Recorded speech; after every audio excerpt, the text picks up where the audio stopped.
ஆலயம் உனக்காக.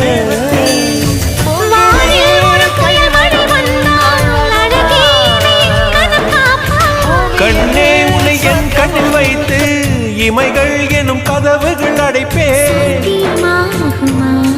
நான் சத்தியம் செய்யவா?